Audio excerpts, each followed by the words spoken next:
Selamat datang kembali di Tikum, Tilik Hukum by Eternity Global Law Firm. Oke, kali ini kita kedatangan seorang jaksa senior yang sudah berkecimpung di profesinya itu selama 30 tahun lebih. Namun saat ini beliau ditugaskan di ATR BPN selaku kepala wilayah Inspektur inspektur Wilayah eh, 1. wilayah 1. Juga sekaligus juga dia pengarah dari Satgas Mafia Tanah. Selamat datang Pak Arief Mulyawan. Selamat Nah, datang. seorang senior dan satu kehormatan buat Bapak bisa hadir di tempat saya, Pak, karena Terima kasih. saya tahu belakangan lagi sibuk banget. Oke, Pak, izin. Memang kan kita podcast saya ini kan memberikan edukasi kepada masyarakat. Jadi yang mungkin ya sekitar-sekitar permasalahan masyarakat yang umum seperti itu. Nah, saat ini karena keahlian Bapak dan penempatan Bapak itu di mafia tanah. Nah, ini kan saya sebagai praktisi kebetulan banyak nih Pak menangani masalah-masalah eee, kebanyakan yang aneh-aneh. Satu, sertifikat bisa dikalahkan dengan yang namanya kwitansi. Sertifikat bisa dikalahkan yang namanya giring. Ada bahkan di daerah tempat saya tinggal, Pak, lebih aneh lagi, sertifikat 60 hektar kurang lebih berapa ribu kakak dikalahkan dengan verbonding, Pak.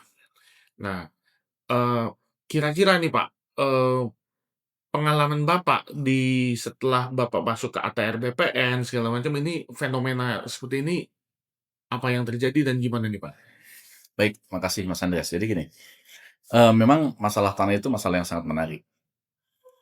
Kenapa bisa menarik? Karena kan tanah tidak berkembang. Iya. Manusia berkembang, jumlah penduduk bertambah, tapi tanah tidak bisa bertambah. Tanah statis, seperti itu saja. Sehingga dengan demikian maka nilai tanah menjadi tinggi. Apalagi tanah-tanah yang terdapat di daerah perkotaan yang berkembang dengan pesat. Mungkin kalau daerah-daerah yang tidak berkembang pesat, mereka nggak peduli dengan tanah. Sehingga ada tanah harganya masih 15.000 semeter, masih ada. Mhm. Tapi dari daerah Jakarta ataupun ibu kota provinsi itu harganya tinggi sekali. Nah, dengan meningkatnya harga tanah yang sangat pesat, maka orang tertarik untuk dapat uang dengan cara instan. Gimana caranya? Ya dengan dia bermain di lingkungan pertanahan.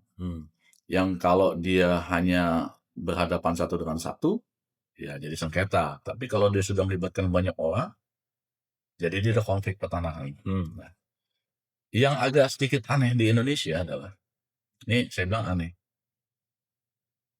orang-orang yang berkecimpung di dalam masalah tanah itu dia memahami benar kelemahan hukum tanah Indonesia. Memahami benar bahwa di Indonesia itu tidak ada spesialisasi dalam bidang hukum pertanahan. Sehingga mereka bisa menggunakan 3 instrumen hukum untuk bisa mengambil alih aset milik orang lain. Dia bisa gunakan instrumen hukum pidana. Dengan cara apa? Dengan bikin surat palsu, dengan bikin girik palsu, ataupun dia bisa juga menggunakan instrumen perdata. Dengan dasar surat palsu digugat orang. Ada dengan langsung misalnya bikin girik palsu langsung gusur orang lain, ada pula dia bikin orang sertifikat palsu digusur orang lain langsung, ada juga dengan dasar surat palsu tersebut digunakan untuk menggugat orang lain. Ada lagi yang lucu juga, di satu sisi, dia pakai surat palsu ataupun SKT yang tidak jelas, dia gugat tun sertifikat yang sudah diterbitkan oleh BPN. Nah, sehingga saya bilang, kaki hukum pertanahan itu ada 3. Satu hukum pidana, satu hukum perdata, dan satu hukum tata usaha negara. Yang seharusnya kakinya satu. Ini bisa terjadi 3 kaki tersebut karena kita tidak memiliki peradilan pertanahan yang berdiri sendiri. Sehingga mafia itu bermain di 3 kaki. Bertiga kaki. Tadi sampaikan, fair bonding. Kok bisa sih orang punya sertifikat kalah sama fair bonding? Itu suatu hal yang nggak masuk akal. Saya punya sertifikat hak milik asli. Saya kasih ke Mas Andreas. Bisa nggak dibalikin nama? Tanpa saya bikinkan akte hibah, tanpa saya bikinkan akte jual beli, tanpa saya bikinkan PPJB. Bisa nggak balikin nama? Bisa. Karena apalagi orang itu kan harus hadir di depan notaris. Iya. Gimana ceritanya orang punya fair bonding, yang fair bonding itu tahun 81 sudah dinyatakan sudah tidak berlaku lagi. Terus tiba-tiba dia ngaku sebagai ahli warisnya pemegang fair bonding. Iya. Tiba-tiba bisa dia klaim tanah itu punya dia. Keaslian fair bondingnya saja masih harus kita kaji. Belum lagi perolehannya. Jadi masalah tanah kan 2. Pertama dokumen pertanahan, kedua dokumen peralihan dan perolehan. Jadi dokumen pertanahan dan dokumen peralihan atau perolehannya. Ini dua-duanya melekat, tidak bisa terpisah. Mas Andres, punya sertifikat hak milik atas nama kakeknya. Hmm. Bisa nggak tiba-tiba datang ke kantor pertanahan?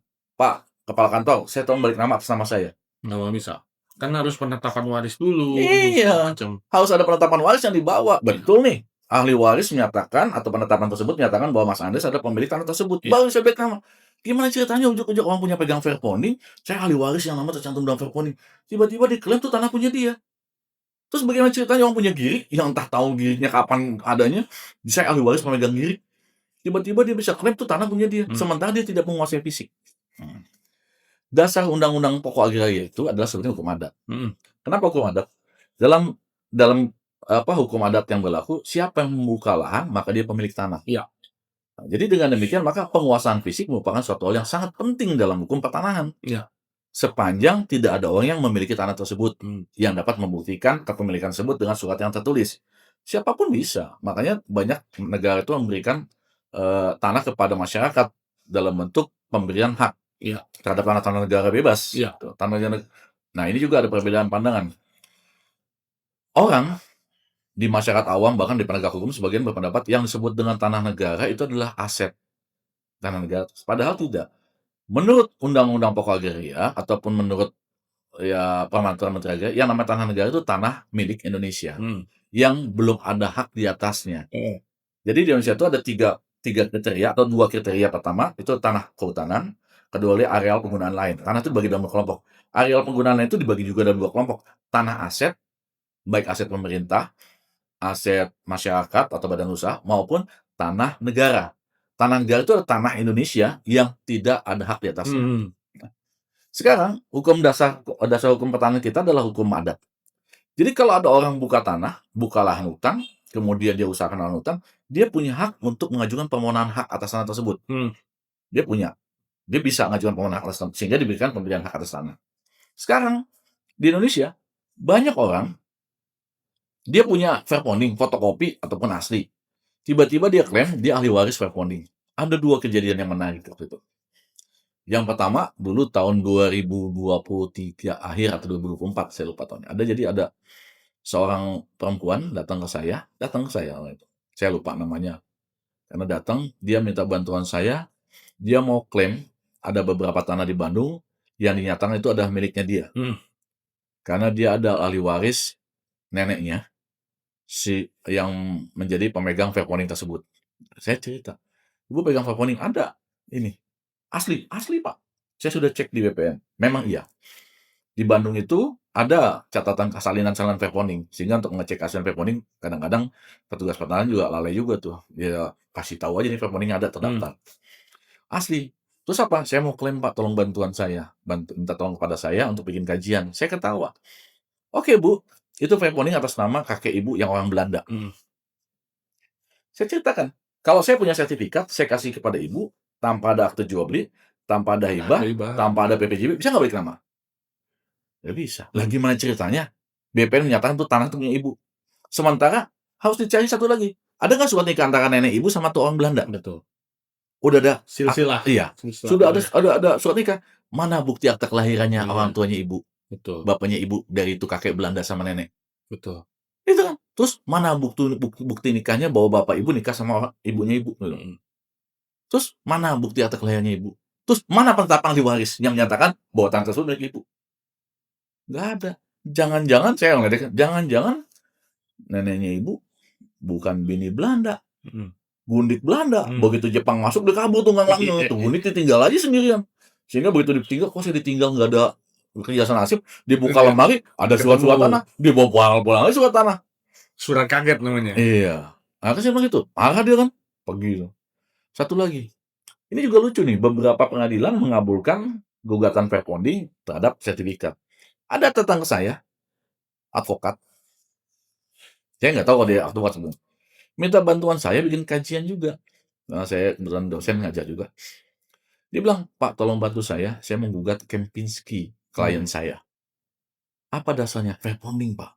Itu Kempinski itu punya klien saya, Pak, punya Fairponding itu lengkap asli, Pak. Bahkan dari Belanda pun dinyatakan itu asli Fairpondingnya memang.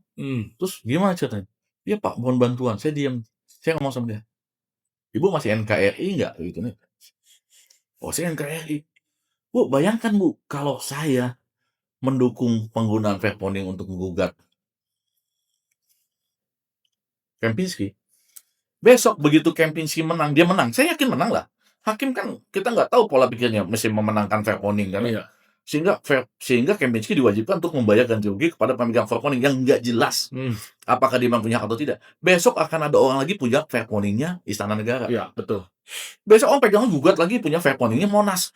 Memangnya kita mesti dijajah Belanda? Kita kan bukan jajahan Belanda. Maka surat-surat Belanda kan sendirinya dia keluar. Terus bagaimana kalau orang yang punya Fairphone tapi bisa bersertifikat? Kalau dia menguasai fisik. Jadi pemberian haknya itu didasarkan pada penguasaan fisik, bukan pada suratnya itu. Surat itu cuma sekedar administrasi saja, tidak penguasaan fisiknya. Ini penguasaan fisiknya tidak, dia nggak nguasain fisik. Orang udah jadi hotel Kempinski udah berapa tahun jadi hotel itu. Betul, udah lebih dari 12 tahun, 15 tahun. Iya. Dia menguasai fisiknya 20 tahun apa itu juga jadi bisa dimiliki gitu. Apalagi sampai puluhan tahun. Udah dia nggak menguasai fisik, terus juga nggak jelas juga peralihan dan perolehannya. Cuman dasar ngaku-ngaku saja ahli waris. Nggak bisa saya bilang. Termasuk juga Girik. Girik sepanjang dia tidak kuasai fisik, nggak ada itu. Gimana dengan beberapa orang yang punya Girik, kemudian diberikan sertifikat? Itu pemberiannya, Girik itu cuma dasar persuratannya saja lah, administrasi. Tapi pemberian haknya itu diberikan kepada dia karena dia telah menguasai fisik tanah tersebut. Bukan dasar Girik. Nah, tapi ini menarik nih, Pak. Satu, semuanya sebenarnya secara dasar hukum tuh nggak bisa dilakukan. Tapi pertanyaannya banyak itu kejadian di Indonesia. Yang sangat mirisnya, mohon maaf nih Pak, karena memang Bapak kan di ATR BPN. Banyak bahkan cenderung dalam tanda kutip, orang BPN itu ikut main di dalam. Ya, itulah yang disebut dengan mafia. Beda antara penjahat, bajak laut, perampok, cepet, maling itu. Itu musuhnya adalah kita bersama. Kenapa disebut mafia? Kan dia berteman sama semua orang. Mafia itu berteman sama APH, berteman sama ASN, berteman sama lawyer, berteman sama notaris, berteman sama kades. Itulah mafia. Kalau bukan begitu, tidak disebut sebagai mafia dia. Dia hanya sebagai penjahat. Dan itu musuh bersama. Nah, masalahnya kadang-kadang ini bukan rahasia umum lah. Kalau kita nih ada masalah pertanahan, banyak yang lapor polisi. Itu panggil orang BPN itu paling susah loh, Pak. Susah banget, diminta keterangan susah. Apalagi mohon maaf nih Pak, ini sering kali nih, Bapak tahu lah, saya sering kali banyak berdiskusi sama Bapak kan. Ketika ada sertifikat, kita kan minta dasarnya apa, pengukuran tanahnya dan lain-lain. Itu kan yang punya kewenangan itu adalah BPN. Yang punya otoritas untuk mengakses itu adalah BPN. Nah, kadang-kadang polisi atau bahkan kita sebagai pencari keadilan itu untuk meminta, Pak, ini dasar sertifikat ini dulu induknya mana, giriknya mana, atau tuh apa bahasanya tuh yang ada pemetaannya segala macam, itu kan hanya di BPN. Tapi kadang-kadang itu tidak dibuka sama sekali. Nah, itu yang lucunya malah kadang-kadang yang surat palsu yang tadi Bapak bilang, dia malah lebih punya. Yang kita bingung unsur dia dapatnya dari mana seperti itu. Ya itulah mafia. Jadi gini, sebetulnya setiap pembukaan wakaf, gitu kan, pembukaan buku tanah, karena kan yang dipegang sebenarnya salin buku tanah, sertifikat itu salin buku tanah itu bisa dilakukan dengan catatan satu, pihak yang mengajukan permohonan itu dia memang merupakan pemilik dari tanah tersebut. Dia bisa minta. Ataupun yang kedua oleh APH melalui proses. Gitu kan, prosedurnya ada. Kenapa? Kalau dibuka untuk umum semuanya, entah sebentar minta buka buku tanah punya orang lain, padahal dia cuma ngincar-ngincar doang tanah orang. Dia kan itu sangat dilindungi. Kegiatan yang dilakukan oleh BPN tersebut harus memberikan perlindungan kepada pemilik yang sebenarnya. Kalau ada gugatan pasti dibuka kok. Betul. Gugatan mau dia pasti dibuka. Yang lebih lucu gini kadang-kadang Pak. Ini penyidik polisi yang ngomong. Pas ketika BPN salah satu di BPN Jakarta lah ya. Kenyataannya memang BPN yang salah mencatat. Tapi dia bilang begini ke penyidik, Pak, ini kalau saya buka, kita semua kena, Pak. Tetapi yang dirugikan itu sebenarnya masyarakat. Tapi dia tahu gitu, yang salah pencatatan adalah BPN. Nah, artinya gini, Pak, kalau untuk terhadap permasalahan seperti itu menyikapinya seperti apa gitu loh, Pak? Di BPN itu ada 2 lembaga, ada 2 satuan kerja yang menangani kegiatan-kegiatan yang dilakukan oleh BPN. Kalau dia terkait dengan masalah konflik ataupun sengketa pertanahan itu ada Dirjen PSKP. Dirjen Penyelesaian Konflik, penyelesaian Dirjen Penyelesaian Sengketa dan Konflik Pertanahan, PSKP. Tapi kalau dia menyangkut masalah kode etik, masalah kepegawaiannya, dia bisa melaporkan pada Inspektorat Jenderal. Dan di Inspektorat Jenderal sendiri ada juga yang namanya Inspektur Bidang Investigasi yang dipegang oleh polisi, Pak Brigjen Pol Yapek Tuma. Itu juga bisa dilaporkan ke situ. Kalau memang kita lihat ada penyimpangan yang dilakukan oleh orang BPN. Jadi ada solusi penyelesaiannya. Tapi kalau dia menyangkut masalah sengketa antara satu kelompok dengan kelompok lain, ajukannya ke Dirjen PSKP. Dan sejak tahun 2018 sebetulnya pihak Kementerian BPN itu, ATR BPN itu sangat konsen dalam pemberantasan mafia tanah. Makanya kita selalu ada kegiatan Satgas Pemberantasan Mafia Tanah yang dia selalu kita ajukan rapat minimal setahun itu 2 kali. Praops dan kemudian evaluasinya. Itu yang kita lakukan selama ini. Gitu. Silakan ajukan ke situ aja. Dan saya yakin akan ditanggapi. Dan di daerah juga dibentuk satgas-satgas anti mafia tanah. Dan tiap tahun kita rapat praopsnya untuk menentukan mana saja target, apakah ini termasuk dalam target pemberantasan mafia tanah atau tidak. Karena kadang-kadang gini, masyarakat berpendapat semua perkara pertanahan itu merupakan mafia, tidak. Kalau dia sengketa antara satu dengan 2 orang, gitu, antara badan hukum dengan perseorangan, itu bukan Bukan mafia. mafia, itu Bukan, perdata lah, itu mah perdata sengketa murni. pertanahan Iya, biasa lah itu netral lah. kan, iya. Itu Betul. sengketa pertanahan biasa. Betul. Ataupun kalau terjadi ada pemalsuan surat, ya itu pidananya Iya, gitu. iya. Silakan ya, bukan masuk mafia. Terus ada juga pendapat ini konflik. Tidak, kalau konflik itu udah meluas antara beberapa orang dengan perusahaan, itu jadi konflik kan. Iya. Antara perkebunan dengan Masyarakat masyarakat itu misalnya, konflik gitu. betul. Kalau ada juga perkara pertanahan, kalau udah masuk tanah pengadilan jadi perkara pertanahan. Jadi tidak semuanya masuk dalam kegiatan mafia tanah. Yang ditangani oleh Satgas Mafia Tanah itu perkara-perkara yang memang melibatkan banyak orang, Iya. banyak pihak, gitu kan. Kalau cuma dia bikin surat palsu, terus dia terampok tanah orang, laporin aja ke penyidik gitu kan. Nah, tadi lapornya itu ke PSKP, itu alamatnya di mana tuh, Pak? Oh, PSKP itu di Kementerian Agraria dan Tata Ruang di Jalan Sisingamangaraja. Oke, itu untuk kalau misalnya ada konflik dan Iya, sengketa. kalau ada konflik dan sengketa. Jadi Karena nanti tolong dicatat ya, ini ya, dimunculin aja di mana gitu kan. Nah, Pak, terus yang kedua gini, Pak, ada fenomena juga di mana kalau misalkan ada sengketa, itu kenapa cenderung pengadilan itu malah lebih memihak ke justru dalam tanda kutip, yang tadi Bapak bilang bonding lah, segala macam, girik segala macam, padahal jelas-jelas atau bahkan yang terakhir nih, yang saya tangani nih ada orang datang ke sini, kalah sama kwitansi, Pak. Wih, itu kacau itu, Pak, itu kalah sama kwitansi itu. Nah, kalau itu saya nggak bisa ikut ngomong, itu kan kewenangan pengadilan. Iya. Jadi begitu masuk ranah pengadilan, maka itu semua mutlak di tangan hakim, karena hakim itu wakil Tuhan di dunia. Jadi kita nggak bisa ikut campur kenapa dia bisa menang. Cuman saya punya pendapat bahwa sebaiknya kita memang memiliki peradilan pertanahan yang berdiri sendiri. Karena tadi saya sampaikan di awal kan, bahwa kakinya hukum pertanahan itu 3. Iya. Kenapa 3? Satu, untuk pembuktian siapa sih pemilik yang sebenarnya atas tanah tersebut, itu masuk dalam pembuktian material. Pembuktian material itu hanya dianut dalam hukum pidana. Nggak ada hukum perdata, Iya. nggak ada. Kenapa pembuktian material? Karena orang yang dapat dimintakan pertanggungjawaban atas peristiwa hukum yang terjadi adalah orang yang benar-benar bersalah, sehingga peristiwa itu terjadi. Itu kan pidana. Iya. Pembuktian material, bukan formil. Walaupun di atas apa dia lihat orang, oh ini kok mati karena ketabrak. Belum tentu orang yang nabrak itu yang bersalah. Iya. Sementara dalam sistem hukum yang berlaku secara universal, pembuktian hukum pidana benar-benar material, tetapi di sini kadang-kadang kita di lampu hijau, tiba-tiba lampu merah berjadi hijau, kita jalan dari arah yang berlawanan atau dari arah kanan, ada orang motor nerobos lampu merah, nabrak mobil kita, dia mati. Iya. Kita dihukum. Iya. Padahal nggak seperti itu. Karena apalagi di Indonesia kan menganut yang besar itu yang kalah. Nah, itu yang agak sedikit perlu kita perbaiki. Tapi saya ke depan makin bagus lah Indonesia. Saya yakin lah. Nah, itu yang salah. Nah, hukum pidana kan menganut asas kemenangan pembuktian material. Iya. Tetapi karena ini menyangkut hak kebendaan, walaupun hukum tanah itu sudah dikeluarkan dari BW ya, sudah jadi upaya milik sendiri. Yang namanya pembuktian atas hak tersebut masuk dalam ranah sengketa perdata. Iya. Di mana dalam hukum perdata itu pembuktiannya sifatnya formil. Hanya kertas saja. Siapa yang pegang administrasi persyaratan yang dianggap benar, itu yang dimenangkan. Kan itu kan. Yang kadang-kadang siapa yang pegang surat yang lebih dahulu terbit, itu yang dimenangkan. Padahal belum tentu juga surat itu benar gitu. Betul. Karena kalau perdata itu dilihatnya formalitas di atas kertas. Ini Haji mana yang duluan? Oh, dia duluan Haji B. Ini yang benar. Ini dia punya kwitansi duluan, ini benar. Padahal belum tentu kwitansi benar. Betul. Bisa jadi palsu. Itu maksudnya dalam ranah hukum pidana yang dibuktikan kan. Tapi kan tidak dalam perdata.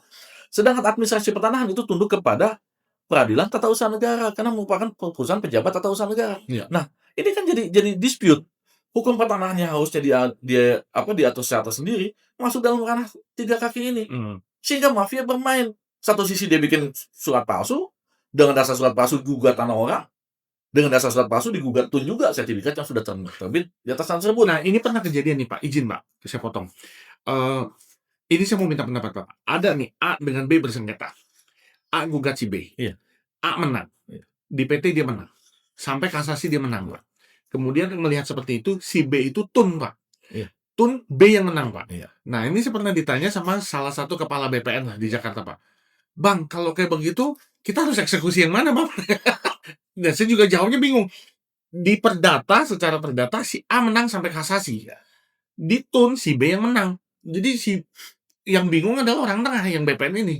Itu ada surat dari Wakil Ketua Mahkamah Agung dalam masalah, ya itu sebenarnya tidak hanya pertahanan, tapi kalau ada sengketa antara tata usaha negara dengan sengketa perdata terkait dengan kepemilikan, maka putusan tata usaha negara tersebut harus tunduk kepada putusan perdata. Itu ada suratnya. Saya nggak bawa, nanti saya kasih. Sekalipun yang terakhir putusan itu adalah Tun itu sendiri. Iya, tidak bisa Tun itu mengalahi putusan perdata dalam masalah kepemilikan. Jadi kalau seperti itu harusnya yang berlaku putusan perdata, bukan putusan Tun. Bukan putusan Bukan Tun. Karena itu hanya menyangkut masalah administrasi. Kepemilikan tetap Oke. masalah perdatanya. Nah, ada beberapa kejadian seperti itu. Kalau kejadian seperti itu terjadi, Tunnya dikalahkan, maka pemegang putusan perdata yang sudah menang, dia bisa mengajukan kembali sertifikatnya. Oh, misalkan kayak contoh Tun dia Karena menang Tun itu pemilikannya. dihapus itunya atau ditarik kembali Iya, nggak apa-apa, sertifikatnya. sertifikat tarik diajukannya ke pemilikannya, karena dasarnya putusan perdata Iya. kepemilikannya. Iya. Makanya saya bilang, harus ada hakim peradilan pertanahan yang berdiri sendiri. Tidak merupakan peradilan khusus dalam pengadilan negeri, tidak. Hakimnya itu terdiri dari 3 instansi yang berbeda untuk pertama kali hakim ad hoc. Yaitu yang pertama itu hakimnya berasal dari hakim, karena menyangkut masalah proses peradilan, Iya. hakimlah yang memimpin persidangan, dan juga menyangkut masalah pembuktian hak, maka dituntut pada hukum perdata, maka hakim. Iya. Yang kedua, hakim ad hoc-nya itu berasal dari jaksa. Iya. Karena menyangkut masalah pembuktian material. Iya. Yang pembuktian material itu kewenangan domainnya di jaksa, karena yang menyidangkan pembuktian material itu jaksa. Yang ketiga, hakim itu berasal dari pejabat pegawai Pertanahan. ATR BPN pertanahan, karena dia menyangkut administrasi pertanahan. Iya. Untuk pertama itu hakim itu harus ad hoc. Peradilan pertanahan sidang majelisnya ad hoc. Hakim, jaksa, dan orang BPN lah, pegawai BPN. Tapi itu hanya berlaku 5 tahun. Berikutnya, hakim peradilan pertanahan itu harus berasal dari sekolah tinggi pertanahan. Khusus. Waktu 5 tahun cukup loh kita kader kan. Betul. Dosennya dari jaksa, dari hakim, dan dari orang BPN. Dia aja 4 tahun dia jadi sarjana pertanahan, 1 tahun dia praktek peradilan. Iya. Tahun kelima dia sudah jadi hakim-hakim peradilan pertanahan seluruh Indonesia. Sudah ada jadi ahlinya lah. Jadi begitu ada konflik pertanahan, tidak lagi lapor polisi diproses, gugat perdata diproses, gugat Tun diproses, tidak. Apa yang menyangkut masalah sengketa tanah, sidang di peradilan pertanahan. Dia berdiri sendiri ad hoc, sama seperti peradilan pajak. Iya. Cuman peradilan pajak kan ada di bawah peradilan negeri. Tapi dia kedudukannya sama dengan peradilan tata usaha negara. Ya, kalau menyangkut masalah sengketa putusan pejabat tata usaha negara kan nggak bisa dibawa ke peradilan perdata. Betul. Nggak bisa dibawa ke peradilan pidana, bawanya ke peradilan tata usaha negara. Sama kedudukannya. Jadi dibikin kayak leg spesialisnya sendiri. Sama seperti peradilan agama. Begitu menyangkut masalah waris, Betul. menyangkut kasus masalah anak keluarga muslim, dia kan nggak bisa dibawa ke peradilan perdata. Agama. Peradilan agama. Betul. Sama kedudukannya. Makanya peradilan pertanahan itu harus berdiri sendiri. Bukan merupakan subsistem dari peradilan umum. Tidak. Sama kedudukan dengan peradilan tata usaha negara, peradilan agama, sama. Ke depan harus kita ciptakan seperti itu. Saya sih selalu berkali-kali sampaikan, kita harus bikin peradilan pertanahan. Untuk 5 tahun pertama ad hoc oke lah. Kenapa? Menyiapkan. 5 tahun berikutnya itu sarjana pertanahan aja di STPN. Kita punya sekolahnya kok. Apalagi kondisi sekarang nih pertanahan makin riuh, makin berantakan itu, tumpang tindih juga segala macam kan Pak. Sebetulnya pemerintah saat ini sedang menertibkan dengan membentuk adanya sertifikat elektronik. Ya mudah-mudahan bisa berjalan dengan baik tanpa ada gangguan. Kemudian ada pemetaan tanah secara elektronik, sehingga ada di satu tanahku semua bisa tahu tanah punya siapa, tidak ada bisa orang nyobot-nyobot senaknya aja. Kita juga bisa kontrol tanah kita benar nih lokasi di situ kan. Betul. Kalau selama ini kan kita tidak tahu. Betul. Kita punya sertifikat tanah, kita nggak tempati tanah tersebut, tiba-tiba tahun depan kita lihat udah ada pagar di situ dan jangan. Kalau ini kan nggak bisa cek, nggak perlu susah kan cek untuk sentuh tanah kok itu masih tanah punya saya gitu kan. Betul. Besok sentuh tanah yang ini B-nya punya saya itu aja. Itu yang sedang dibangun oleh pemerintah sejak tahun 2018 ya kalau saya nggak salah itu zamannya Pak itulah. Akhirnya dari zaman akhirnya Pak Sofyan Jalil, maupun pelaksanaannya dilakukan oleh Pak Hadi Cahyanto ya. Mhm. Itu sudah mulai coba ditertibkan. Cuman saya jujur Pak, kalau Bapak masuk ke sana, ini saya masuk ke orang awam ya Pak ya, Iya iya. saya masuk ke orang awam. Jujur kayak kurang setuju Pak.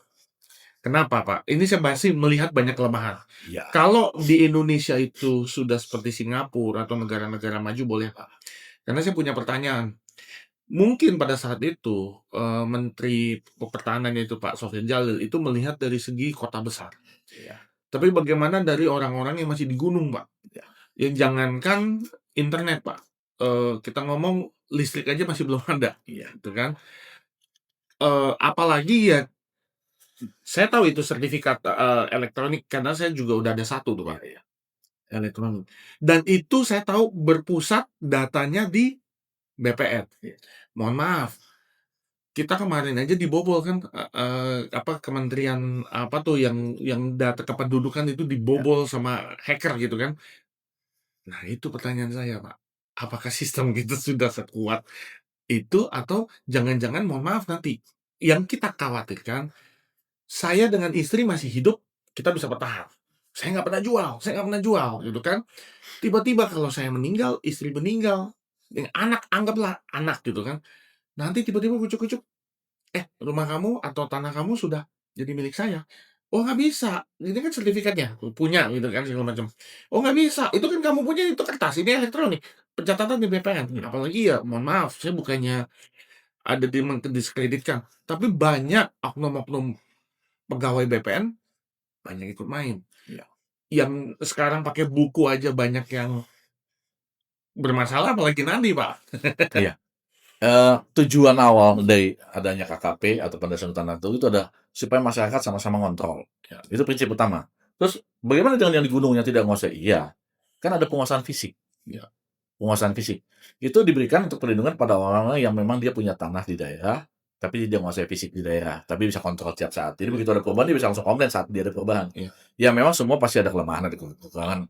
Yang punya sertifikat cetak juga ada kekurangan, yang elektronik ada kekurangan, tapi kita dalam proses bebenah. Karena mau tidak mau kita tetap harus beralih ke arah digital. Tidak mungkin tidak. Betul. Semua harus beralih ke arah digital, tidak mungkin. Tapi mungkin ke depan nanti akan banyak perbaikan-perbaikan. Ada banyak sih usulan-usulan tentang perbaikan baik tentang transaksi. Selama ini kan transaksi harus dengan PPAT. Ke depan mungkin dengan sertifikat elektronik, kalau sertifikat elektronik jadi transaksi nggak perlu pakai PPAT.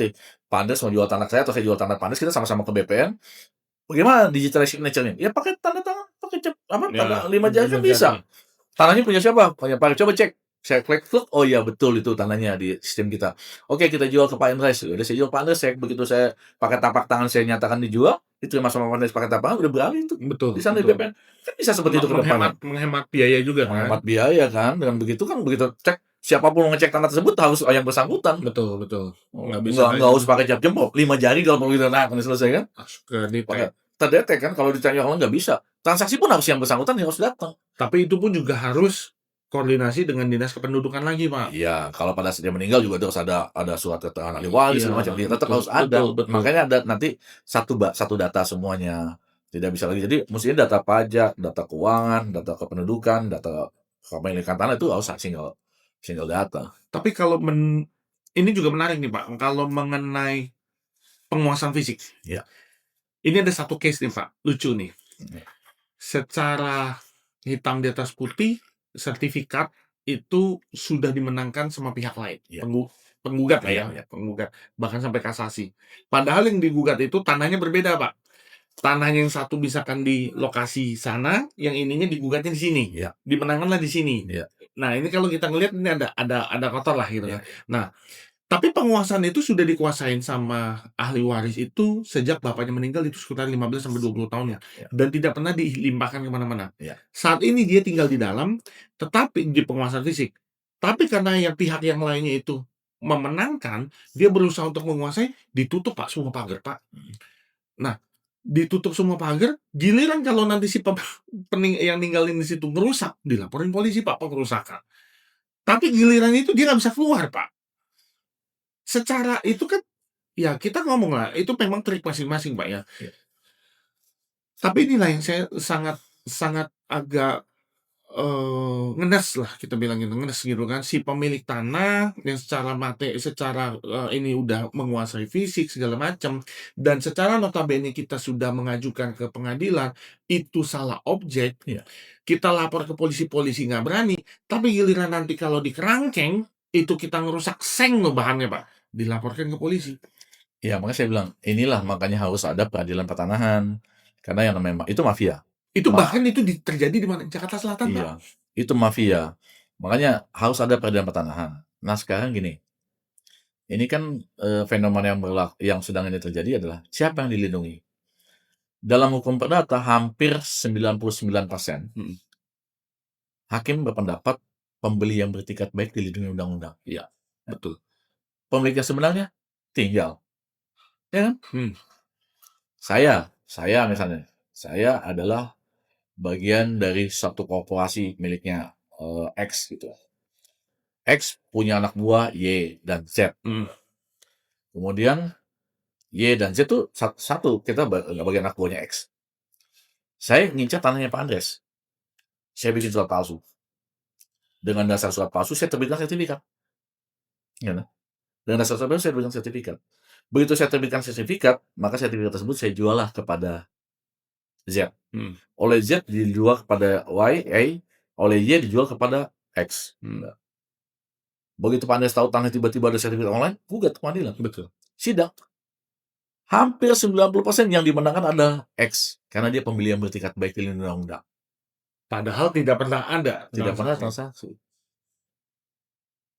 Padahal penerbitan sertifikat yang kemudian dijadikan miliknya X itu didasarkan pada surat keterangan palsu yang saya buat. Nah, itulah mafia. Saya ngomong, yang dilindungi itu pemilik yang sebenarnya atau pembeli yang bertikat baik? Semua berpendapat pembeli yang bertikat baik. Hampir semua ahli hukum bilang pembeli yang bertikat baik dilindungi undang-undang. Terus pemilik yang sebenarnya? Malah kasihan. Diusir. Kan tidak, makanya hukumnya pertanahan itu pembuktiannya sifatnya material. Sekalipun dia pembeli yang bertikat baik, kalau dia merasa dirugikan, yang gugat sama dia bukan pemilik tanah yang sebenarnya, gugat yang jual. Bahkan kalau ada kasus-kasus pertanahan, kasihan kliennya itu atau orang-orang itu harus menempuh 2 kali jalur hukum. Iya. Satu perdata dulu, kadang malah pidana dulu, Iya. baru perdata. Contoh, saya ada satu klien nih, satu. Dia tidak pernah menandatangani sama sekali, Pak, perjanjian jual beli segala macam. Kemudian bahkan tanda tangannya dia bilang jelas ini dipalsukan. Kenapa dibilang dipalsukan? Karena yang bertandatangani itu ada di Amerika. Sedangkan pada saat itu tanda tangan itu ada di tangan. Nah, digugatlah sama si inilah orang ini gitu kan, digugat, kalah, Pak. Padahal itu tanda tangan palsu. Tapi pengadilan hanya menganggap dia melihat ke bukti material yang tanda tangannya ada. Ya, formil. Iya, tetapi padahal tanda tangannya palsu gitu loh. Ya, karena perdata pembuktian formil. Betul. Sementara hukum pertanahan itu tidak hanya berdasarkan pembuktian formil. Kepemilikan tanah itu pembuktiannya material. Siapa sih sebenarnya pemilik tanah tersebut? Bukan sekedar pembuktian di atas kertas. Kalau kita gugat perdata, ya formalitas yang dinilai. Dia tidak melihat apakah surat ini palsu atau tidak. Nggak ada urusan. Tadi saya bilang kan, AJB-nya yang lebih dulu terbit, itu yang dimenangkan dibandingkan AJB yang baru. Padahal AJB yang lama itu belum tentu asli. Sehingga yang terjadi apa? Bisa menang orang yang pegang girik, mengalahkan yang sudah punya LGB. Bahkan pakai punya pemerintah pun bisa kalah dengan fair bonding. Betul. Gimana ceritanya gitu kan? Jangan-jangan begitu, Pak. Ini kawan saya. Dia minjem uang di bank. Bank pemerintah, Pak. Bank pemerintah, bener-bener bank pemerintah, Pak, dari satu daerah. Dia minjem. Kemudian sertifikat hilang sama dia, Pak. Sertifikat hilang. Diterbitkanlah salinan. Dia bilang itu salinan itu sama kekuatan dengan yang hilang itu. Saya bilang beda. Kenapa saya bilang beda? Nanti berapa puluh tahun lagi kalau si pemilik sertifikat dengan suaminya ini meninggal, tiba-tiba ada orang yang mengaku bahwa sertifikat yang asli yang hilang itu datang, habislah ini orang nih, Pak. Ya itu memang kelemahan dari hukum pidana dan perdata. Betul. Itu kelemahan hukum pidana perdata sama tata usaha negara dalam mengantisipasi masalah-masalah atau perkara-perkara pertanahan. Solusinya ya itu bikin peradilan pertanahan udahlah. Ya, kalau itu saya sepakat. Kalau bisa memang itu komprehensif masalahnya kan. Begitu sidang yang dikaji apa? Siapa sih pemiliknya sebenarnya? Satu. Kedua, bagaimana mekanisme pihak penggugat atau yang tergugat ini bisa peroleh sertifikat dari tanah tersebut. Kan dikaji semua sekaligus tuh. Kalau ini kan tuh bisa. Oh, yang satu ngurusin masalah pemalsuan, Iya, penggelapan itu betul pemalsuannya betul. diurus. Dia nggak menggubris masalah hak ke atas tanah dia. Iya Yang kedua, masalah perdata dia menjawab masalah mana persyaratannya administrasi. iya. Oh, udah lengkap semua nih, dia menang. Dia nggak peduli itu palsu atau Nggak peduli asli. palsu atau asli. Administrasi pertahanan cuma menyatakan, "Ih, penggugatnya dimenangkan atau enggak?" Gitu kan. Mmm, Yang masalah peradilan tata usaha negara. betul Itu doang. betul. Apakah dia sudah melalui proses atau tidak nih penerbitan sertifikat, cuman itu aja. Padahal itu palsu semua. Kalau itu palsu semua, tapi udah prosesnya terpenuhi, walaupun palsu semua terbit sertifikat, dianggap sah sama dia. Kan gitu kan? Ya itulah kelemahan kita gitu. Nah, makanya harus ada keadilan pertanahan. Dan sudah digadang-gadang mulai dari zaman dari Pak Hadi Cahyanto udah digadang-gadang. Mudah-mudahan dengan kepemimpinannya Pak Nusron Wahid saya yakin juga akan bisa lah. Ya harusnya sih kalau segala sesuatu yang baik ya kenapa enggak, Pak? Apalagi ya lebih baik spesialis, leg spesialis gitu kan. Apalagi kan undang-undang pertanahan itu juga udah undang-undang leg spesialis. Iya, Sama kayak apa undang-undang kepailitan PKPU iya, segala macam itu spesialis. spesialis. Terus yang tadi Bapak bilang apa pengadilan agama muslim itu kan Iya, juga iya. leg spesialis seperti itu. Ya, peradilan tata usaha negara.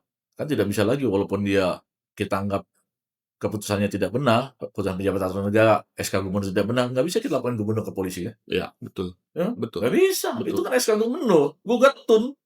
Nggak bisa kita gugat perdata. Kau menerbitkan SK, saya rugi, ayo gugat perdata. Nggak bisa juga, gugat tun dulu, batalin dulu itu. Ya kan? Kan spesialis kan, Betul, Pak. berdiri sendiri gitu kan. Betul. Ya, Leg spesialis ya. mengalahkan yang generalis Ya, gitu. dia sebetulnya sui generis gitu, suatu ilmu yang berdiri sendiri yang terlepas dari ilmu yang lain gitu. Jadi Betul. hukum pertanahan itu sui generis sifatnya gitu loh. Ya, ya. Dia tidak tunduk kepada hukum pidana, tidak tunduk kepada hukum perdata, tidak tunduk kepada hukum tata usaha negara, tapi dia meliputi ketiga hukum tersebut. Oh, Sehingga berkali-kali soal setiap diskusi bilang, siapa yang dilindungi? Pembeli yang beretikat baik atau pemilik yang sebenarnya? Semua pasti bilang pembeli yang beretikat baik. Ya kalau pemilik yang sebenarnya diusir, sementara pembeli yang beretikat baiknya malah dapat duit pada itu komplotan semua, betul. para penjualnya itu komplotannya itu semua. Betul. Masa kita kalahkan pemilik yang sebenarnya? Ini kan Kasihan masalah. itu. Kasihan. Tapi saat ini tuh sama Pak Menteri kita sangat konsen kok dengan pemberantasan mafia tanah, sangat konsen dengan pemberian sertifikat. Makanya kita lakukan kegiatan PTSL itu kan, sertifikat sistematis lengkap itu. Itu dengan tujuan agar semua masyarakat di daerah-daerah yang tadinya tidak punya sertifikat, dia udah punya sertifikat. Hmm. Terus tanahnya terdaftar di BPN, sehingga BPN setiap levelnya tahu kan, ini Iya. udah ada sertifikat, jangan sembarangan aja. Yang selama ini kan kadang orang tuh nggak paham dengan pentingnya sertifikat, terus tiba-tiba ada orang dari keluarga datang suruh tanda tangan, dia tekan-tekan aja nggak tahu urusan, tiba-tiba tanda digusur. Iya. Atau kadang pun dia nggak tahu menahu masalah segala macam, tiba-tiba ada sertifikat terbit atas tanahnya digusur Iya, gitu kan. betul betul. Itu jadi sekarang pemerintah kan tidak.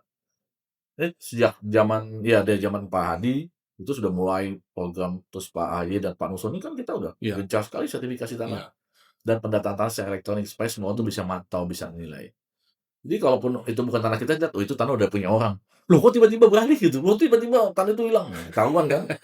Bahkan ya tahunya orang ada kasus-kasus seperti kohort atau penerbitan sertifikat kawasan hutan karena ada keterbukaan Iya, informasi publik. betul betul. Itu yang menolong kali itu. Iya, yang dulu kan tidak tertutup banget kan. Iya, Sekarang kan begitu enggak. baru eksekusi baru tahu. Iya, kalau sekarang kan tidak, semua orang bisa ngeliatin, ngototin gitu. Jadi Betul tidak betul. kemungkinan untuk bermainnya sih pasti ada gitu. Nah, Semua celah hukum ada. ini yang terakhir nih, Pak.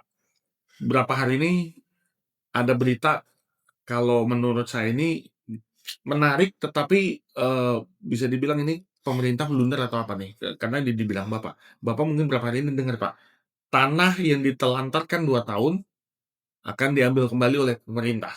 Nah, saya pelajari, Pak, tanah yang sertifikatnya ini hak apa nih? Kalau hak milik nggak mungkin. Iya, Pak. Nah, kalau HGU saya pasrah lah, karena itu kan biasa HGU, hak guna usaha, hak guna pakai, HPL segala macam, itu karena memang kan dia buat usaha kayak kelapa sawit segala macam.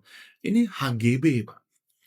HGB. Nah, pertanyaan saya, HGB-nya seperti apa? Nah, karena kondisinya kayak contoh, misal contoh, saya beli tanah di satu developer besar, Pak. Iya. Tanahnya itu di dalam komplek developer yang kalau membangun itu misalnya mahal. Kan selama ini kita kan investasi tanah ya sudah nanti jual beli tanah gitu kan. Nah, apakah termasuk tanah yang di dalam komplek yang HGB tersebut, Pak? Oh bukan. Gini, kan sekarang banyak orang tuh dia melakukan pembebasan misalnya di daerah-daerah NTT ya. Iya. NTT itu banyak orang yang beli tanah. PT beli tanah, kan ada tanah absenty kan setiap orang nggak bisa punya tanah lebih dari sekian hektar, nggak bisa, Betul. untuk persoalan kan. Dia pakai PT. Tujuannya dia bukan untuk melakukan pembangunan, hanya nimbun tanah aja, menguasai tanah. Ya. Suatu ketika tanah tersebut mahal, baru dia jual Dilepas. segala macam. Nah, itu yang dikejar seperti itu. Tapi Kayak kalau misalnya kayak kita di punya, IKN kan? iya, kalau kita misalnya punya HGB, 2 tahun kita bangun, kita nggak mungkin. Pemerintah nggak seperti itu, bukan itu maksudnya. Bahkan yang lucu lagi, kita yang nggak paham. Kalau kita beli tanah developer, kan semua developer itu tanah HGB. Kalau misalnya Mas Anies beli tanah situ 500 meter, langsung aja tingkatkan jadi hak milik. Kenapa harus nunggu Nggak bakal HGB? bisa, Pak. Ada aturannya, Pak. Kalau untuk meningkatkan hak milik itu harus ada bangunan. Iya, bangun aja sementara. Bisa. Kalau HGB itu kan ya tetap dibangun dulu HGB-nya, karena HGB-nya kan tidak berlaku dong. Yang namanya sertifikat hak guna bangunan harus ada bangunannya. Bangunan sekecil, mau bangun 10 meter kali 20 meter udah bangunan, baru nih saya jadikan hak milik, bisa nih.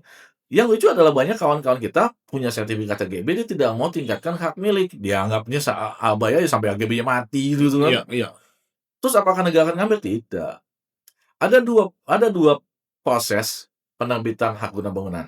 Satu melalui proses dia pembelian atau pembebasan hak, yang kedua melalui proses dia pemberian hak. Jadi kalau pengembang developer nih, dia dapat izin lokasi, izin prinsip, gitu kan, dapat master plan segala macam, dia ingin membuat suatu kompleks perumahan.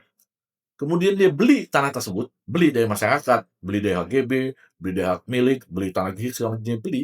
Itu perolehan hak guna bangunan atas perusahaan tersebut dari pembelian, dari pembebasan. Oke. Beda, ada juga beberapa pengembang yang itu tanah kosong, tanah negara. Karena dia mau bikin komplek rumah, dia ajukan permohonan hak atas tanah tersebut. Udah dikasih hak untuk membangun, dia nggak bangun, ya itu kan bisa diambil lagi negara. Dia kan dikasih oleh negara. Jadi yang diambil itu in prinsipnya, selama itu udah dikasih izin prinsip atau izin. Enggak, sudah dikasih sertifikat, ternyata nggak dikerjain tuh bangunannya, nggak dibangun apa-apa. Ini kan tanah negara.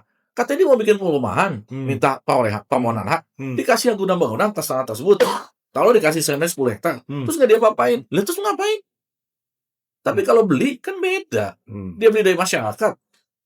Dia melakukan pembebasan. Kemudian dia jual lagi ke pihak yang Iya, lain. jual pihak lain kan nggak ada masalah. Namanya perusahaan juga beli. Tapi itu bakal diimplementasi benar tuh, Pak? Oh enggak, ini kan juga belum tentu dilaksanakan dalam waktu dekat, masih dalam kajian. Tapi ada wacana seperti itu. Jangan sampai ada penimbunan tanah yang nggak masuk akal. Iya. Di saat harga tanah lagi mulai meningkat, orang lagi butuh tanah, tiba-tiba ada beberapa gelintir masyarakat yang oknum lah atau korporasi dan nimbun tanah sebanyak-banyaknya sehingga nanti orang susah untuk punya tanah. Betul. Makanya sejak beberapa tahun yang lalu kan kita bentuk bank tanah. Betul. Bank tanah itu suatu saat kita membutuhkan adanya misalnya ya perluasan kota atau pembangunan yang termasuk proyek strategis nasional, maka pengusaha atau pemerintah tidak lagi pusing untuk melakukan pembebasan. Dari bank tanah. Bank tanah udah ada. Cuman ya kondisinya itu kalau misalnya memang untuk pengusaha seperti sawit segala macam tadi Bapak bilang, saya sepakat tuh. Asal jangan sampai disalahartikan. Misalkan saya lihat nih, ya contoh lah anggap IKN lah Pak. Ya siapa sih nggak mau untung gitu kan Pak. Kayak contoh waktu itu di dekat puncak tuh apa yang katanya mau dijadiin ibu kota tuh, banyak berbondong-bondong ngambil tuh Pak. Jonggol ya, namanya jonggol, berbondong-bondong tanah. Sampai sekarang masih dijual pun juga nggak laku gitu kan. Iya, itu makanya kayak diinisiasi waktu itu pembentukan bank tanah tujuannya ke situ. Iya. Jadi pada saat pemerintah butuh tanah itu dipegang oleh bank tanah. Jadi terhadap tanah-tanah yang tidak dimanfaatkan, tanah negara ya, bukan tanah milik perseorangan atau milik tanah negara yang tidak dimanfaatkan nanti akan dilakukan pengelolaan oleh bank tanah. Jadi pada saat orang atau pemerintah membutuhkan tanah tersebut, ini ada tanahnya siap. Betul. Mau pengembangan industri gitu kan, mau pengembangan perkebunan, nah ini kami udah siap gitu, tanah udah siap. Sebenarnya sih tujuan untuk yang 2 tahun itu sih bagus untuk apa, meningkatkan daya beli masyarakat sih. Iya, dikasih HGU misalnya kan, ini tanah negara bebas, dikasih HGU kepada pengusaha, dia nggak nanem. Ya terus mau diapain?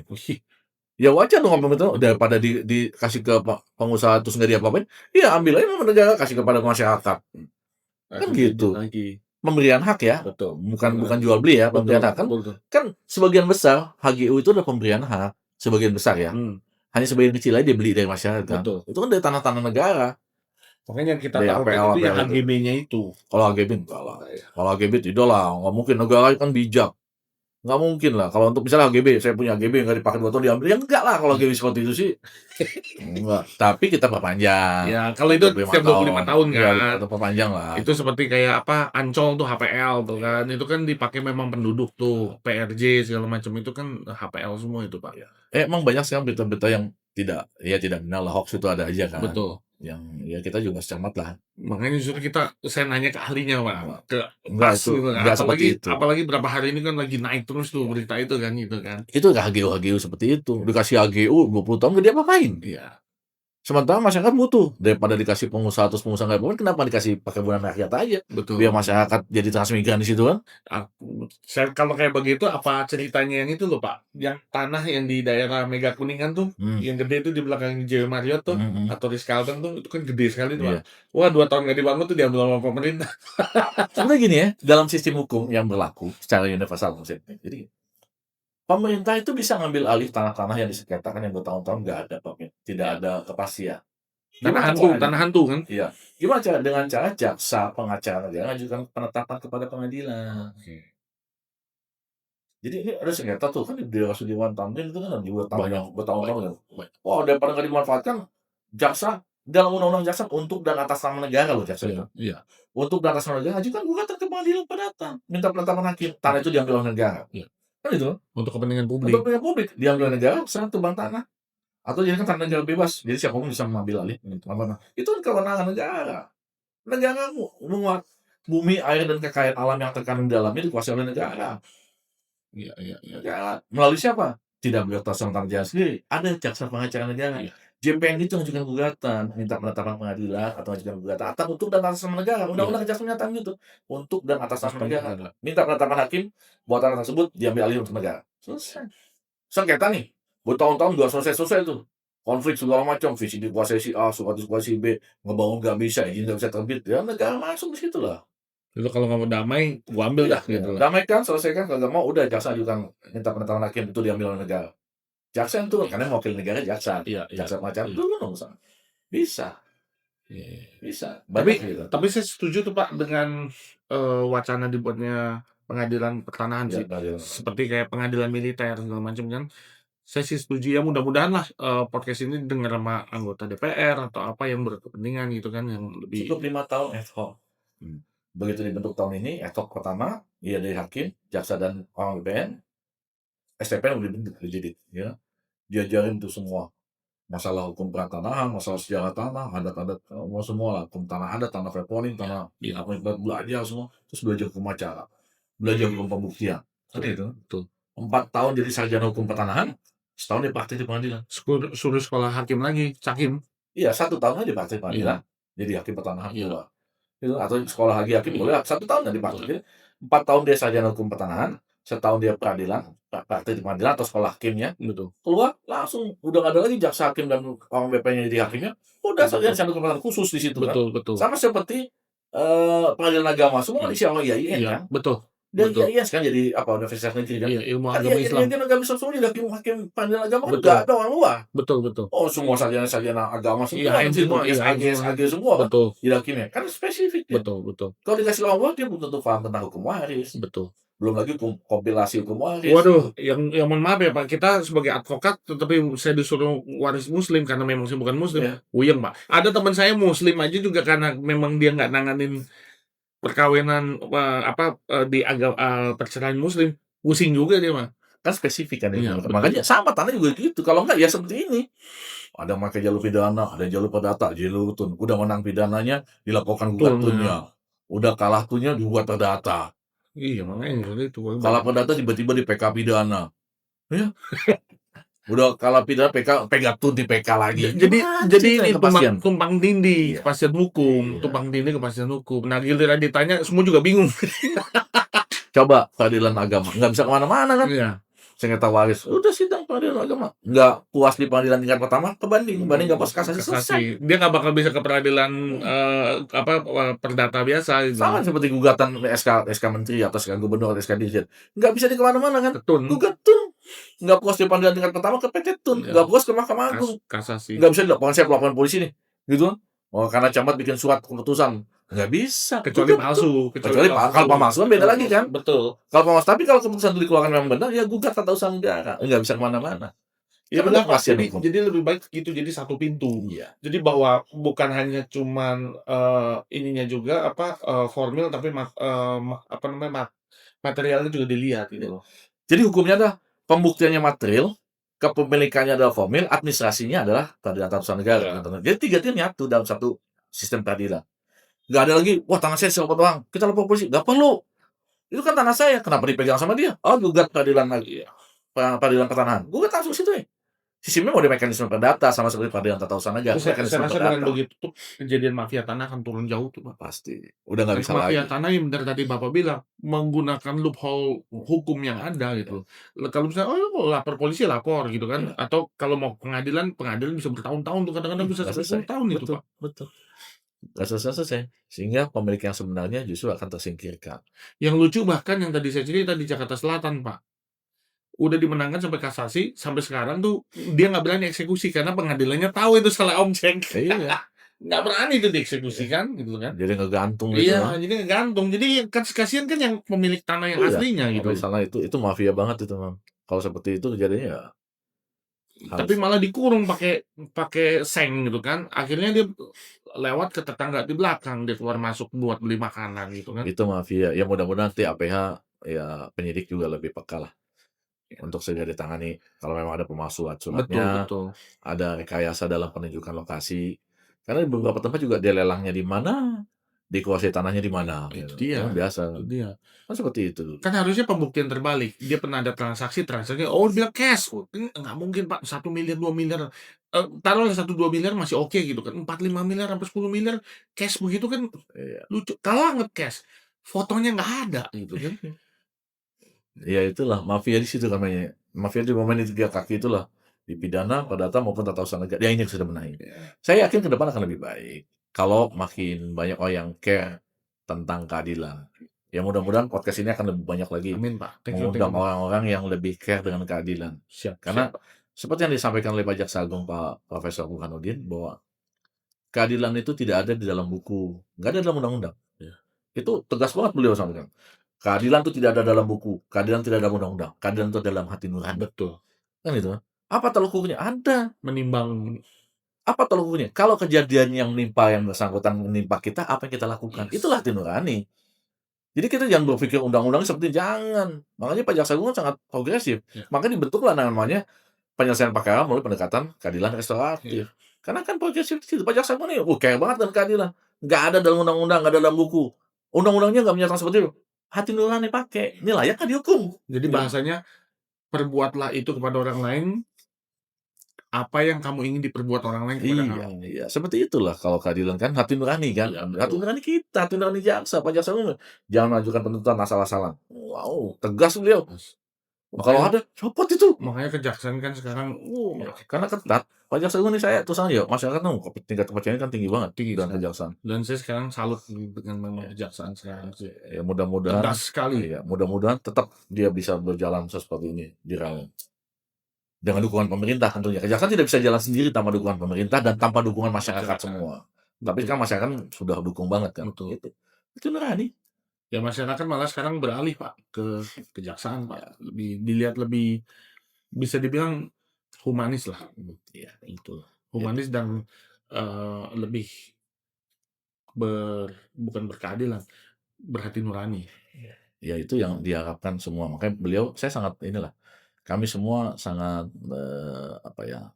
Sangat bangga dengan kepemimpinannya Pak Burhanuddin itu karena beliau itu ya progresif, keadilan gitu. Betul. Nggak perlu Bukan viral dulu baru dapat keadilan, Pak. tidak tumbul ke atas tajam ke bawah, tidak. Tajam ke atas semua. Sekarang pejabat-pejabat Tajamnya kan ke atas semua, bukan ke bawah. Yang selama ini orang pikir wah tumbul ke atas kan mana ada. Pejabat yang sekarang lagi. Iya, bahkan kalau jaksa nakal pun langsung copot saat itu juga yang disidangkan kemarin jaksa disidangkan juga kan. Betul. Oh, pemerasan semuanya. Oh, sidang nggak ada ampun. Nggak ada ampun. Ya ini keadilan. Dan sekarang ini kita lagi berubah gitu. Tapi, nah jangan hanya aparat penegak hukum yang berubah, masyarakat juga harus berubah.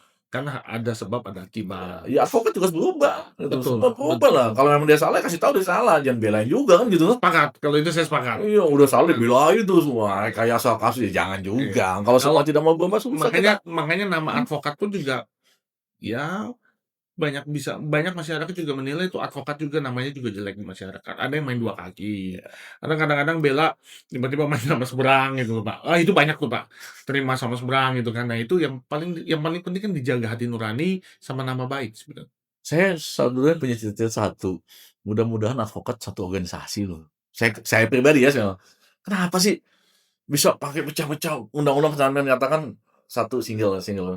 Kenapa kita bisa pecah-pecah? Duduklah sama-sama. Kalau saya berpendapat gitu, udahlah duduk sama-sama. Itulah, Pak, yang saya selalu ngomong, Pak, mohon maaf, advokat itu organisasinya yang paling ringkih, yang paling mudah mudah hancur. Kenapa saya bilang mudah hancur? Karena kepentingan. Kenapa? Jujur saya lihat gitu loh, saya sendiri sebagai advokat, Pak. Saya di dalam satu OA juga, organisasi advokat. Nah, beda dengan notaris yang cuman satu, Iya, Ikatan Notaris Indonesia gitu kan. dokter juga satu. Iya, dokter juga satu gitu kan. Tapi dokter sekarang udah ada pendampingannya, Pak, Iya, sekarang. udah mulai Iya, ikut-ikutan udah mulai advokat masalahnya dia. Nah, tapi advokat sendiri dari undang-undangnya sendiri aja minimal udah 8, Pak, Nah, itu dia. gitu kan. Nah, tetapi sekarang ya kita ngomong Pradi aja sudah 7, belum KAI, belum ada Ferrari, sekarang ada yang lain gitu kan, banyak lah gitu loh. Cuman ya kalau di situ saya pun juga harapan saya sama Bapak tadi Iya. bicara sama, ya cuman ya kepentingan masing-masing lah itu. Saya sih berharap itu, harapan saya gitu, duduk sama-sama semua kongres advokat se-Indonesia, paling nggak bisa Jakarta bikin kongres semua. Nah, perwakilannya itu kumpul sama-sama bikin satu single kongres. Wah, itu gagah banget itu. Jaksa pun juga satu kan, Satu kok saja, Persaja, ya hakim hakim juga satu, gitu, IKAI satu, hakim betul kan. Ini betul notaris juga satu, betul gitu kan. betul. Sarjana sarjana apa lagi? Satu, akuntan juga satu, Akuntan satu, kayak pajak juga AIP satu, satu, pajak betul. satu, bisa. Sudah Kurator bisa. kurator 3. Oh, kurator 3 ya? 3. Sudah bisa. Bukannya nggak bisa, bisa. Cuman dia mau atau tidak Iya, gitu. betul. Nggak ada nggak bisa. Mau apa enggak gitu. Duduk dong sama-sama semuanya. Pentolan-pentolan advokat tuh pimpinan-pimpinan duduk, "Ayo kita gabung yuk jadi satu biar kuat." Ih, kalau jadi satu kuat banget, kuat. Karena duitnya, Pak. Oh, saya nggak tahu kalau itu saya nggak tahu. Cuma saya berharap itu doang. Kenapa sih nggak gabung gitu loh? Wah, bangga loh masyarakat. Satu single organisasi loh. Iya, makanya. Cuman yang sekarang yang memang yang terkenal ya ada satu gitu lah. Kita kalau di dalamnya kita bangga. Saya salah satunya saya Oh bangga iya, lah. Karena terbesar gitu iya, kan. iya. Gitu. Iyalah, tinggal gabung lah. Eh, Tapi bisa, tinggal mau apa enggak gitu. Tergantung kepentingan dari pimpinannya. Iya, tinggal mau atau tidak itu. Betul Bukannya tidak betul. bisa, mau apa tidak aja. Semua ya kejaksaan bisa berubah, bisa kalau Anda mau. Betul betul. Kenapa Jaksa Agung mau berubah, Pak Raja mau berubah, berubahlah semua. Iya. Kalau nggak mau berubah juga Saya nggak lihat berubah, jaksa jaksa 3, 4 tahun ini terakhir banyak berubah. berubah. Di bawah kepemimpinan Pak Burhanuddin ini, jauh sekali lonjakannya, berubah semua. Banyak berubah memang. Mindset-nya berubah, passion-nya berubah, penanganan perkara juga berubah gitu. Betul. Berubah semua. Nggak ada lagi saya lihat tajam ke bawah tumbuh ke Dan yang atas, paling nggak ada. penting beraninya itu. Ya, ya. Beraninya itu yang harus diangkat jempol itu. Itu sih. Tinggal. Oke Pak, thank you banget Pak Sama-sama. waktunya Pak. Saya tahu di tengah kesibukan Bapak mau hadir di tempat ini gitu kan, memberikan ya apa, pendidikan, edukasi segala macam gitu kan. Ya Bapak sukses terus Pak, di karir dan ngajar juga ya Pak ya. Sip. Ngajar juga, asli kalau misalnya banyak ngobrol sama Bapak kan saya selama ini banyak ngobrol sama Bapak tuh ilmunya dapat banyak gitu loh Pak. Ini juga anak-anak aja tadi bilang baru sebentar aja ilmunya udah dapat banyak nih. Gitu, Masya Allah. gitu. Terima kasih banyak Pak untuk Sama-sama, ini. makasih diundang. Oke, saya tutup dulu ya Pak ya. Ya. Oke, teman-teman, terima kasih buat, ininya, mau ngikutin, Tilik Hukum by Eternity Global Law Firm. Kita ketemu lagi di, podcast-podcast selanjutnya dengan, tamu undangan yang lebih menarik. Oke, jangan lupa follow, like, dan subscribe supaya juga kita bisa bikin acara yang lebih menarik lagi dengan semangat gitu. Oke, terima kasih. Bye.